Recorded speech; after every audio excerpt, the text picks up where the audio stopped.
અહીંયા કોંગ્રેસમાં અત્યારે જે 5 જણા છે વિરોધ કરવાવાળા, એ ચૂંટણી ટાઈમે વિરોધ કરશે, ચૂંટણી ટાઈમે કામ કરશે, બરાબર, વિરોધ કરવાનો. બાકી તમે આ વિરોધ કરવાવાળા હતા એને તમે જોઈ લેજો. મારી કોઈ સભામાં આવ્યા હતા, મારી રેલીમાં આવ્યા હતા, મારી સભામાં કામ કરતા હતા, ડોર ટુ ડોર જતો તો એમાં કોઈ કામ કરતા હતા. એ કામ નહોત કરતા. અમુક કોંગ્રેસમાંથી રાજીનામું દઈને આપમાં વહી ગયા હતા. એ અત્યારે વિરોધ કરવા નીકળે છે. ગદ્દારી એને ગદ્દારી કરી હતી.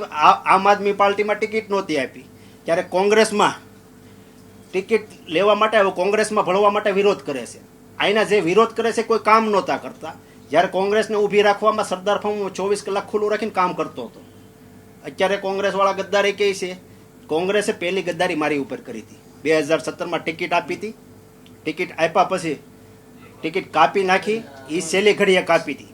અત્યારે મારે આ કોંગ્રેસ સાથે કરવાનું જ નહોતું, પણ મારા કાર્યકર્તાઓ, જે ટેકેદારો છે, ઓફિસનો સ્ટાફ છે, મારે કાર્યકર્તાઓ છે, એ નારાજ હતા કે ભાઈ આ એક પણ આના પ્રમુખ બનાવે, હોડ પ્રમુખ બનાવે, બહારના લઈને બનાવડાવે. હોડ પ્રમુખ કામ કરે ને બીજા પાસે કામ કરાવડે, એ કામ કરે ને. આના કાર્યકર્તાઓને કામ કરવું હતું, પણ આના બની બેઠેલા 5 નેતાઓ છે એને કામ કરવું નથી ને કામ કરવા દેવું નથી. આમ આદમી પાર્ટીના નેતાઓ કે કાર્યકર્તાઓ અમારી સાથે કામ કરતા હોય, કે અહીંના કોર્પોરેટરો કે વિરોધ પક્ષના નેતા કામ કરતા હોય, તો એમનો વિરોધ કરે કે એમને તમે શું કરવા સાથે રાખો છો, એમના ફોટા કેમ મારો છો, અમારા ફોટા કેમ નથી મારતા, અમને કેમ મારે. એટલે ભાઈ આપણા કોઈ અહીંયા ચૂંટાયેલા નથી, આપણા કોઈ હોદ્દેદાર નથી. હોદ્દેદારો જે છે એના કાયદેસર કોંગ્રેસના ફોટા મારીએ છીએ.